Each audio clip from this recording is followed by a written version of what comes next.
오늘 이 말씀은 요나와 하나님께서 어떤 이유 때문에 논쟁 같은 거를 하시는 그런 말씀입니다.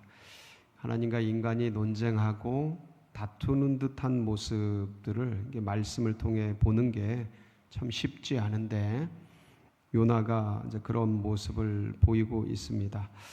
박넝쿨 갖고 이렇게 다투고 옳고 그름을 지금 나누고 있는 장면인데 얼핏 보면 아무것도 아닌 것 같은데 사실은 굉장히 중요한 교훈을 담고 있는 그런 박넝쿨 사건이고, 이것을 통해서 하나님의 마음을 주님께서 보여주시는 그런 거룩한 계시의 말씀입니다. 이 말씀을 통해서 어떤 면에서는 우리가 요나 같은 그러한 마음일 때가 한두 번이 아닐 겁니다. 12만 명이나 되는 많은 영혼보다 박넝쿨을 더 아끼는, 더 귀히 여기는 그런 실수도 할 때가 있고요. 박넝쿨의 눈이 멀어서 더 큰 것을 못 보는 그러한 경우도 삶 속에서 종종 일어나는데, 그런데 하나님께서 더 큰 마음으로 죄악된 그 영혼들을 품어주시고 안아주시고 받아주시는 그 큰 사랑을 인해서 사실 누가 여기에 있습니까? 우리가 여기에 있을 수 있게 되었다는 이 단순한 사실, 진리. 그래서 오늘 또 하나님의 마음을 다시 한번 우리 가슴 속에 새겨보고 그 크신 사랑을 기억하면서 또 한 달을 잘 마무리 짓고 또 9월달을, 가을을 맞이하는 우리 성도님들이 되시기를 축복합니다.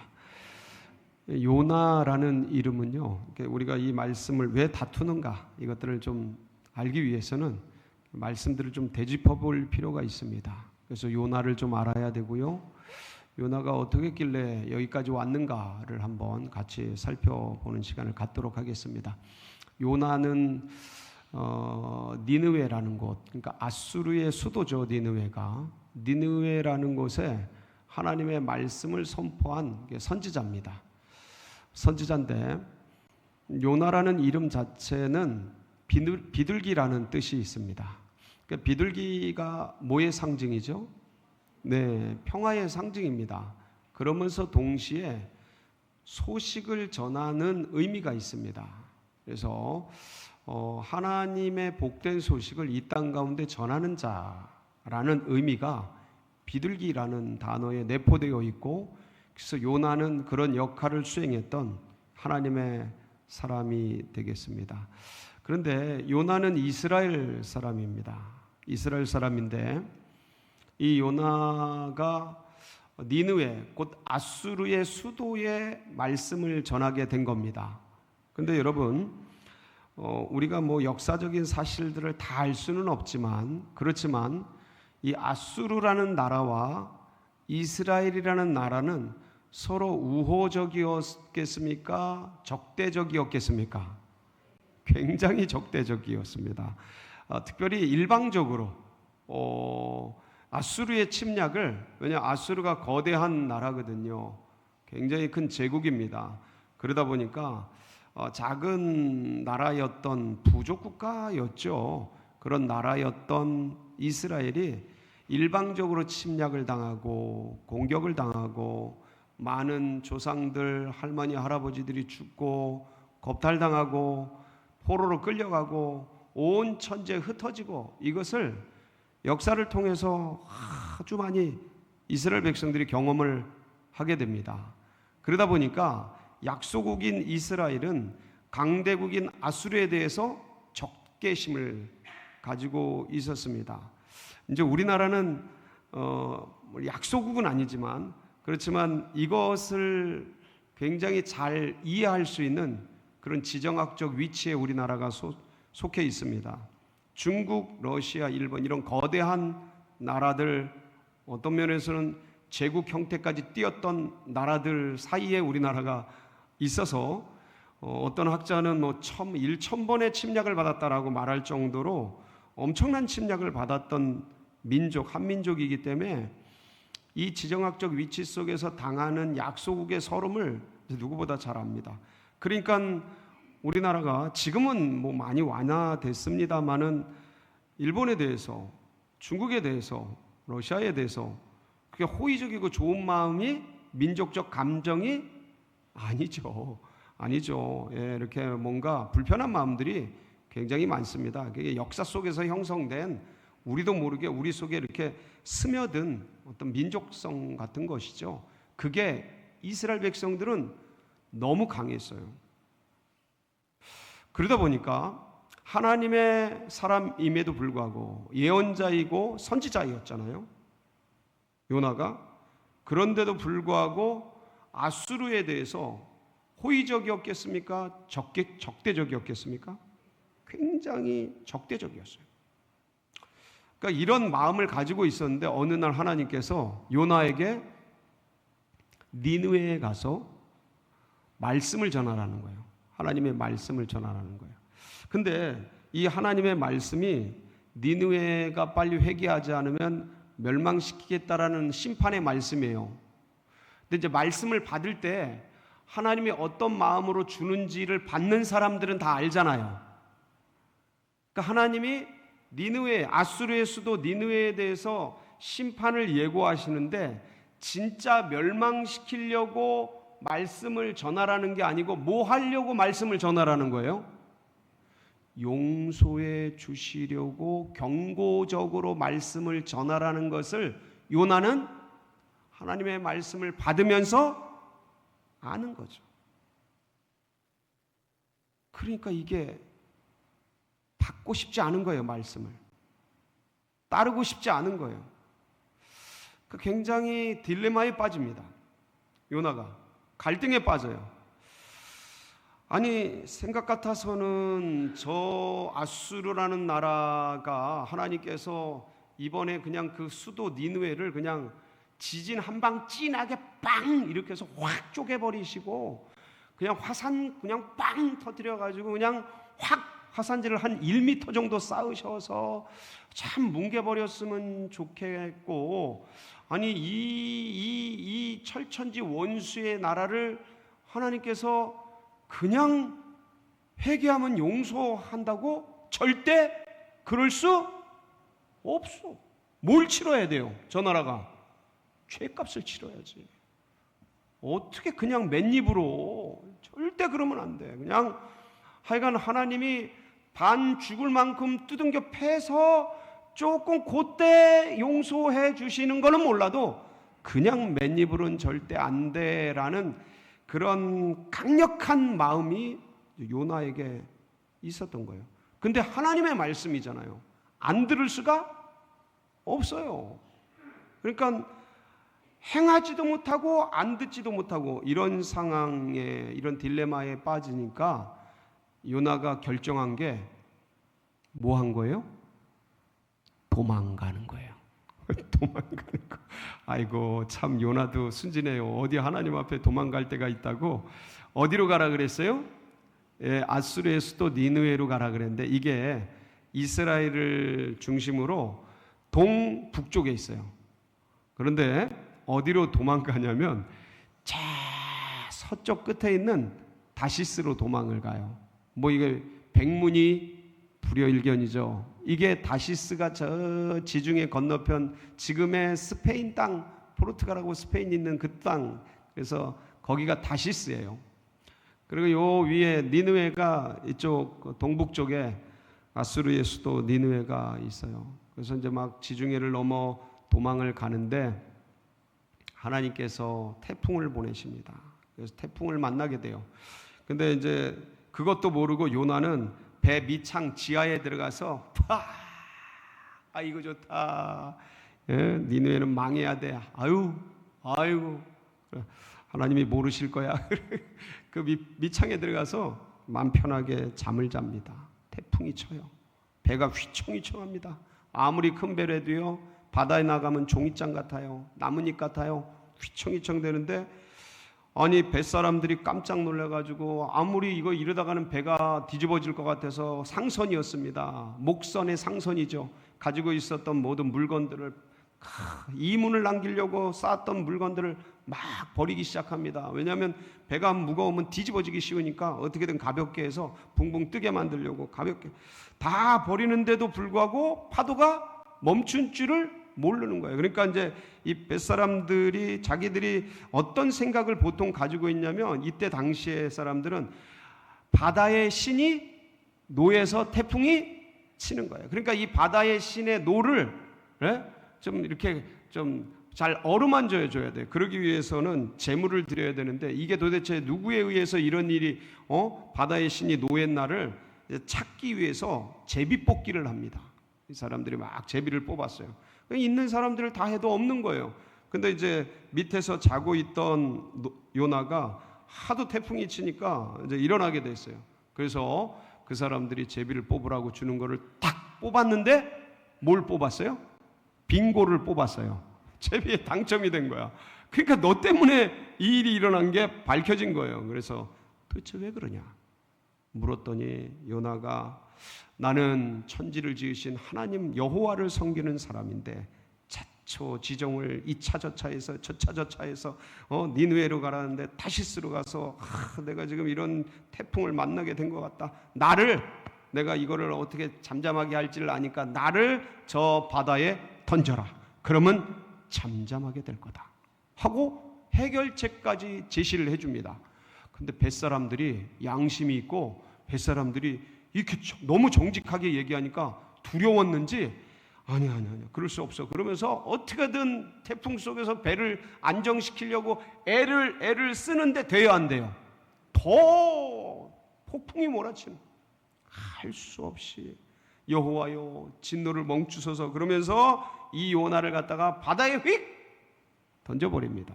그러니까 진짜 그야말로 놀랍게도 그 폭풍 치던 바다가 잠잠해져요. 바닷속에서는 요나가 물속에 떨어지자마자 뭐가 나타나요? 큰 물고기가 나타나서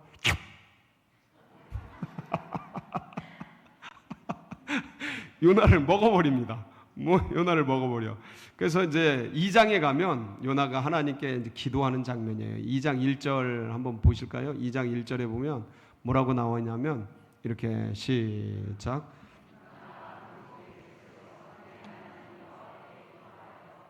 기도하면서 뭐라고 쭉 2장 전체 내용이 기도 내용이에요. 하나님, 제가 저 산 밑에 밑까지 내려가서 이 풀들 물초를 이런 수초를 막 뒤집어 쓰고 막 그랬습니다. 그러면서 쭉 기도하면서 내용이 결국 뭐냐면, 이 위기 속에서 하나님 저를 살려주시면 제가 다시 정신을 차리겠습니다. 감사의 서원을 갚겠습니다. 이런 기도 내용이에요. 그러니까 단순하게 말하면 이 위기 속에서 하나님 저를 건져주십시오. 그럼 제가 주님 말씀하신 대로 잘 전하겠습니다 하는 내용입니다. 그랬더니 이 기도를 하나님이 들으셔요. 그러니까 막 깨어서 기도하고 큰 물고기 뱃속에서 그러는 동안 큰 물고기는 속이 어땠을까요? 속이 편했을까요? 불편했을까요? 여러분 산낙지 목에 한번 들어가 보세요. 이게 뭐 꿈틀 대보세요. 이게 참 불편하거든요. 근데 그 위장 속에 들어가서 계속 꼬물꼬물 손으로 이렇게 폈다가 기도도 했다가 찔렀다가 말았다가 뭐 이렇게 비틀었다가 그러면서, 아니 큰 물고기가 얼마나 불편했겠어요. 그래서 하나님께서 토해내라 하니까 그냥 신나가지고 육지에다 팍 토해낸 거예요. 육지에 올라온 요나에게 하나님이 두 번째 말씀을 하십니다. 40일 뒤에 이 니느웨를 멸망시키겠다고 가서 선포해라. 그 말씀을 받았어요. 다시 받았어요. 그래서 이 말씀을 받고 다시 니느웨로 가가지고 니느웨에서 말씀을 선포합니다. 자, 그런데 여러분, 이 니느웨는 아수르의 수도라 그랬잖아요. 크기가 얼마나 할까요? 크기가 사흘 길을 걸어야 되는 큰 도시예요. 근데 요나가 며칠을 다녀요? 어떻게 하셨어요? 참 복습을 예습을 미리미리 하셨구나. 하루를 다녀요. 거기 볼까요? 요나서 3장 3절로 4절인데 한번 보시겠습니다. 시작. 요나가 여호와의 말씀대로 일어나서 니느웨로 가니라. 니느웨는 사흘 동안 걸을 만큼 하나님 앞에 큰 성읍이더라. 요나가 그 성읍에 들어가서 하루 동안 다니며 외쳐 이르되 40일이 지나면 니느웨가 무너지리라 하였더니, 자, 이 니느웨가 큰 성읍이에요. 며칠을 걸어야 된다 그랬죠? 사흘을 걸어야 돼요. 근데 요나가 지금 며칠을 걸었어요? 하루를 걸으면서 이 니느웨가 40일 뒤면 무너지리라, 멸망하리라, 그렇게 말씀을 전했습니다. 자, 그러면 하나님의 말씀을 적극적으로 순종한 거예요? 소극적으로 마지못해 한 거예요? 그러니까 이게 요나가 큰 물고기 뱃속에 있을 때랑 나왔을 때랑 자세가 달라. 여러분, 인간이 이래요. 인간이 이래. 인간이 힘들고 고통스럽고 어렵고 그러면 하나님을 어떻게든 찾다가 마음 편해지고 여유로워지고 그러면 어느 때 또 하나님을 그렇게 섬겼는가 하고 딩가딩가 산으로 들러 떠나가고 그렇습니다. 사람이 그래요. 참 간사한 게 10길 물속은 알아도 한 길 사람 속은 모르는 게 인간의 마음이에요. 참 간사하고 참 그래서 요나가 소극적으로 하나님의 말씀을 전했는데, 그런데도 불구하고 니느웨 백성들과 니느웨 왕이 어떻게 반응했을까요? 기가 막힙니다. 그러니까 하나님의 말씀은 하여간 순종하기만 하면 역사가 일어나. 요나서 3장 5절에서 8절입니다. 같이 볼까요? 시작. 니느웨 사람들이 하나님을 믿고, 자, 잠깐만. 니느웨 사람들이 하나님을 뭐하고? 여러분, 이게 좀 이상하지 않습니까? 니느웨는 우상을 섬기는 나라거든요. 근데 요나가 하룻길을 다니면서 복음을 전했다고, 회개하라고, 40일 뒤에 망한다고 선포했다고, 이 니느웨 백성, 아수르 백성들이 뭘 믿고요? 하나님을 믿고. 이게 너무너무 신기하지 않습니까? 그래서 제가 주석을 찾아봤더니 여러 가지 설명들이 있어요. 근데 그 중에서 제일 개연성이 높은 게 뭐냐면, 이 요나가 배를 타고 막 흔들릴 때, 그때 창조주 여호와 하나님에 대해서 알리고 나를 던지면 잠잠케 되리라 하고 했더니 그대로 되었잖아요. 그때 그 뱃사람들이 여호와 하나님을 예배하면서, 그러면서 그 기도하면서 이 일을 하거든요. 이 뱃사람들이 니느웨에 가가지고 이 소식을 전했다. 그래서 사람들이 요나에 대해서 다, 요나의 하나님 여호와에 대해서 다 알고 있었는데, 근데 어느 날 갑자기 죽었는 줄 알았던 그 요나가, 요나의 모습을 보면 이스라엘 백성들인 걸 천하가 다 아는 거예요. 다 아는 거야. 근데 그 죽었는 줄 알았던 요나가 나와가지고 말씀을 전하고 있으니까 이 사람들이 그냥 믿어버린 거다 라는 그러한 신학자들의 연구들이 있습니다. 참 개연성이 높죠. 어떻게 믿었는지는 확실하지는 않지만 분명한 건 요나가 하룻길을 다니면서 적극적이지도 않고 그냥 소극적으로 믿으면 말고 안 믿으면 안 믿고 전했는데, 이 니느웨 백성들이 하나님을 믿고 뭐 하기 시작해요? 회개하기 시작해요. 뭐 하면서? 금식하면서. 뭐를 입고요? 상복을 입고 베옷을 입고 금식하면서, 누구부터? 왕부터 시작해서 대신까지 백성까지 목까지 짐승들까지 베옷을 입고 금식하며 기도하기 시작합니다. 하나님이 이 니느웨 백성들의 기도를 어떻게 하셔요? 들어주셔서 용서해 주십니다. 자, 여기서 요나는 이 일을 기뻐했을까요? 화를 냈을까요? 요나서 4장 1절이죠. 한번 볼까요? 1절부터 3절 쭉 봅니다. 시작. 요나가 매우 싫어하고 성내며 여호와께 기도하여 이르되, 여호와여, 내가 고국에 있을 때 이러하겠다고 말씀하지 아니하였나이까? 그러므로 내가 빨리 다시스로 도망하여 싸우니 주께서는 은혜로우시며 자비로우시며 노하기를 더디하시며 이내가 크시사 뜻을 돌이켜 재앙을 내리지 아니하시는 하나님이신 줄을 내가 알았음이니이다. 여호와여 원하건대 이제 내 생명을 거두어 가소서. 사는 것보다 죽는 것이 내게 나음이다 하니. 지금 싫어하고 분노하고 있어요. 누구에게 분노했어요? 하나님께 분노하는 거. 그러니까 이게 지금 기록된 말씀은 거룩하게 기록이 됐어요. 근데 요나의 감정을 얘기하자면 하나님 진짜 이루실 수가 있어요? 어떻게 이룰 수가 있습니까? 그러면서 막 화내고 그러고 있는 거예요. 그럴 때 정말 주님 이루시면 안 됩니다. 하나님 40일이 아니라 당장 내일 이 니느웨의 심판을 내리십시오. 제가 한번 보겠습니다. 이런 기도예요. 그러니까 화를 내는데 이게 기도야. 와! 그러면서 요나가 뭐를 하냐면 초막을 져가지고 동편 쪽에 초막을 탁 짓습니다. 어디가 잘 보이는 곳이냐면 니느웨 시내가 잘 보이는 곳이에요. 그러면서 뭐를 기대하는 거예요? 하나님이 심판을 하시나 안 하시나 그거 살피고 그거 보고 있는 거예요. 그러니까 지금 누가 하나님이에요? 요나가 하나님인 거예요. 요나가 하나님이에요 이제는.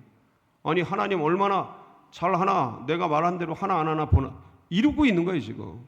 그때 하나님은 다 이걸 받으시고 요나가 초막을 짓고 있는데 땡볕이 촥 찌니까 뜨겁잖아요. 제가 생각하기에는 요나는 더 뜨거웠을 것 같아요. 왜냐하면 이게 큰 물고기 뱃속에 들어갔을 때 이 뱃속이 얼마나 뜨겁겠어요. 그 열기가. 그러니까 머리카락이 그때 다 빠지지 않았을까? 에? 다 빠지지 않았을까? 이 털이랄 털이 다 빠지지 않았을까? 그러면서 이제 이 뜨거운 햇살이 내려지니까 얼마나 뜨거웠겠어요. 근데 그때 하나님께서 박넝쿨이 쫙 하룻밤 만에 나게 하셔요. 그래서 그 잎사귀가 큼직큼직하니까 그늘이 딱 지는 거야. 초막에. 그러니까 여러분, 우리나라는 그늘이 져도 이 바람이 후덥지근해가지고 덥지만 중동이나 이런 데는요, 그늘에 들어가면 어때요? 에어컨이에요. 너무 좋은 거야. 그런데 다음날 새벽 하나님이 벌레를 보내셨어요. 그래서 그걸 싹싹싹싹 갉아먹고, 그러니까 낮에 뜨거운 햇살이 내리치니까 삐쩍 말라가지고 또 머리가 어때요? 뜨거워져. 그러니까 막 화를 내는 거야. 이 요나가 하나님 어떻게 이럴 수가 있냐? 아니 그 아까운 그 박넝쿨을 왜 벌레를 보내가지고 이렇게 딱 없애버리는지 난 진짜 하나님 진짜 이해를 못하겠어. 진짜 남 잘되는 꼴을 못 봐. 진짜 너무 하시는 것 같아 진짜. 여러분 이거는 제가 그냥 지어낸 겁니다. 성경에는 그런 거 없어요. 근데 그런 마음의 태도와 자세를 가지고 하나님께 막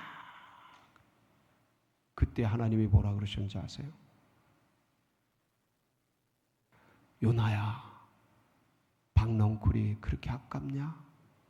박넝쿨 없어진 것 때문에 그렇게 화를 내냐? 요나가 뭐라 그랬는지 아세요? 성경 그대로 내가 화내다가 죽어도 화내는 게 옳습니다. 와, 진짜 센 단어 써요. 응? 그러니까 내가 보기엔 요나가 배 밖으로 간이 나오지 않았나? 에? 하나님 앞에 이게 감히 하나님의 무서움을 알면 이렇게 할 수가 없는데, 근데 어쨌든 간에 이때 정신을 잃었던 것 같아. 하나님께 막. 근데 그때 그 말씀을 쫙 주님이 다 들으시면서 네가 박넝쿨 재배도 안 하고 하룻밤에 났다 하룻밤에 없어지는 박넝쿨을 그렇게 아끼는데 내가 저 12만 명의 좌우를 분별하지 못하는 그 영혼들을 아끼지 않겠느냐? 그 짐승들을 아끼지 않겠느냐? 우리는요, 가끔 어떤 감정에 쌓이면 진짜 큰 걸 못 봐. 그걸 놓칠 때가 한두 번이 아니에요. 사실 우리는 죽어 마땅한 존재잖아요. 근데 하나님께 뭐 했다고요? 하나님 용서해 주세요. 이거 했다고 영원 형벌에 떨어질 이 죄를 하나님이 우리의 모든 죄를 어떻게 해주셨어요? 용서해 주셨어요. 씻어 주셨어요. 근데 감정에 사로잡히면 그걸 못 보고 옆에 있는 아내, 남편, 그 옛날에 부모님들이 나에게 박대했던 거, 그거 가슴 속에 응어리진 걸 끄집어내 가지고 미워하고 싫어하고 분노하고 이러는 적이 한두 번이 아니에요. 내가 어떤 큰 죄인이었는데 하나님이 이런 죄인임에도 불구하고, 우리는 사실은 아수르 사람들보다 더 큰 죄인이지. 하나님 앞에 엄청 죄인인데 하나님 용서해 주세요 그랬다고 또 동일하게 용서해 주신 이 사랑. 사랑하는 성도 여러분, 이거 잊지 말자. 가슴에 잘 박힌 모처럼 새겨서 이 8월을 마무리하면서 여름이 지나갑니다. 이제 가을이 다가와요. 그래서 이 사랑을 가슴에 품고 가을을 맞이하는 그런 모든 성도님들이 되시길 주님의 이름으로 축복합니다. 같이 기도하시겠습니다.